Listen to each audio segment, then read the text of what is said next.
d'information, de lien avec la certification, et que le Cercle national du coaching, que pour certains vous connaissez et d'autres vous découvrez sans doute, lance le 31 mars prochain une certification tout à fait innovante sur le marché par rapport aux certifications existantes.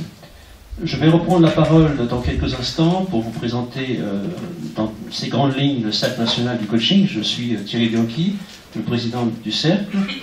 Je vais laisser Christophe Vandernoot, qui est le président de la commission scientifique et qui fait partie du comité qui a travaillé sur la certification, vous présenter ce projet tout à fait intéressant. Merci Thierry. Je vais vous le présenter rapidement. Donc effectivement, le Cercle national du coaching a souhaité mettre en place une certification qui a comme caractéristique évidemment de viser une professionnalisation des coachs, mais qui vise aussi, qui s'inscrit dans une démarche transdisciplinaire, c'est-à-dire que c'est une certification dans laquelle on demandera avant tout aux gens qui font du coaching, qui font de l'accompagnement VAE, eh bien de venir pour à la fois obtenir, je dirais, un label leur permettant de travailler auprès de clients publics et privés, puisque vous le savez sûrement, aujourd'hui c'est le fait d'être certifié qui permet à un coach de concourir dans un certain nombre d'appels d'offres, que ce soit dans l'administration publique ou que ce soit donc dans des entreprises privées. Et donc nous, notre objectif, c'était effectivement de faire en sorte que les coachs trouvent au sein du Cercle national du coaching et à travers cette certification l'occasion d'expliciter leur pratique, je dirais de la mettre à plat, mais dans un sens pour nous qui est celui du co-développement, c'est-à-dire que nous pensons qu'aujourd'hui un coach intervient autant à partir d'outils, de méthodes qu'il a pu apprendre, que de son propre parcours, de son histoire de vie. Et donc l'objectif, eh bien, c'est à travers, je dirais, cette certification, eh bien, que on introduise dans le marché du coaching une démarche, qui soit une démarche, encore une fois, qui profite aussi bien aux coachs que aux clients. Que dire, donc cette certification démarre le 31 mars. Si vous êtes intéressé, vous allez sur le site du Cercle national du coaching et puis vous trouverez toutes les informations. Il y a un dossier à remplir. Ensuite, la certification suppose de passer un entretien devant un jury composé de 2 personnes.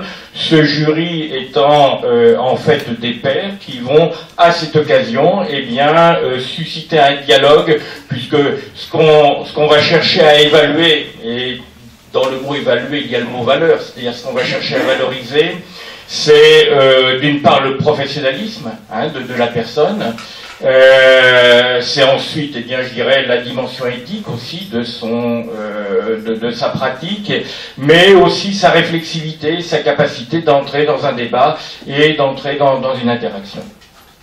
Voilà, donc si vous voulez plus d'informations, d'une part, on est là avec Thierry, donc vous pourrez nous poser les questions que vous souhaitez, et sinon vous allez sur le site du Cercle national du coaching.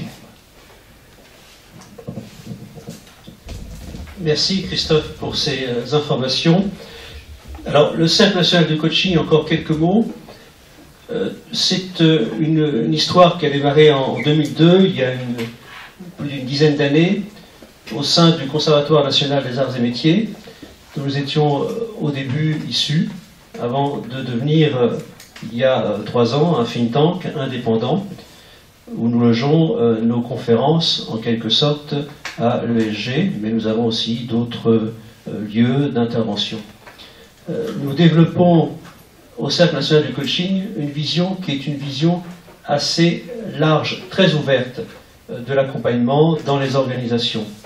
avec l'idée que le coach doit travailler, réfléchir avec les managers, avec les responsables des ressources humaines, avec la direction générale, et ensemble doivent réfléchir à la question de la gouvernance dans une organisation. Et la gouvernance, aujourd'hui, c'est quelque chose d'essentiel pour faire avancer l'entreprise et mettre l'entreprise sur de bons rails. Donc le coaching, c'est quelque chose qui au cercle se pense d'une façon très ouverte et pas seulement basé sur un outil, Christophe l'a très bien dit, basé sur la pluralité des outils, évidemment, la VAE, l'expérience, et nous n'avons pas d'école de formation, donc nous sommes véritablement dans ce champ aujourd'hui de l'expérimentation, on va dire, et de la réflexion. Voilà, alors j'en ai terminé avec le cercle. Si vous êtes intéressé, nous avons ici notre trésorier de l'association, voilà, Christian Giroux, notre secrétaire Odile Tivillier, notre chargé de communication Sabine Vansingel, Christophe Vandernotte pour la certification et le comité scientifique qui a produit une très belle charte éthique qui est accessible sur notre site pour les coachs de l'association. Hubert, je suis très content de cette mise en lien par une relation commune, on va dire un ami, qui n'est pas là ce soir, qui s'excuse, on va penser pour lui. Hubert est président de l'Agence française pour le développement de l'emploi et des compétences. Alors j'ai quelques notes, évidemment. C'est une association qui a été créée pour la recherche dans le domaine du développement des compétences, avec on va dire, un éparpillement dans le monde entier, sur tous les continents. J'ai entendu les États-Unis, la Chine, enfin, tous les continents sont représentés. Donc, c'est très prospère et ça fonctionne très bien. Les travaux de cette agence française portent sur la normalisation, avec des présidences de commissions de normalisation sur la formation professionnelle, des publications, des réflexions. Je cite le livre où vous avez été co-auteur, Capital humain, mode d'emploi, qui a été diffusé par le ministère de l'Industrie pendant la dernière décennie. Donc ce soir, nous allons laisser la parole sur ce beau sujet qui est la formation, la certification, et Hubert va nous parler également de cette loi qui finalement est passée, hein, c'est passé, maintenant c'est derrière nous, on en a parlé pendant très longtemps.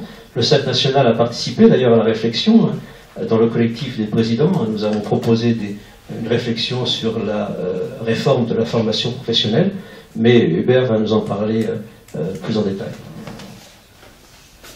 Merci beaucoup Thierry, merci.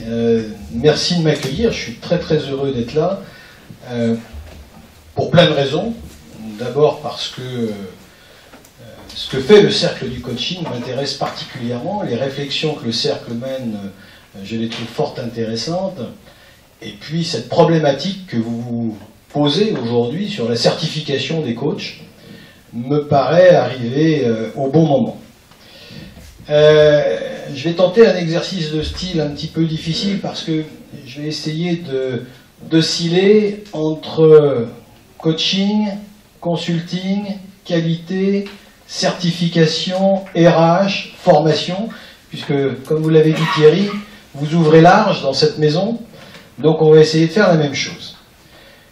J'essaierai aussi de ne pas être trop long quand même pour vous laisser de la place pour les questions, parce que je pense aussi que c'est le débat qui peut être le plus intéressant derrière.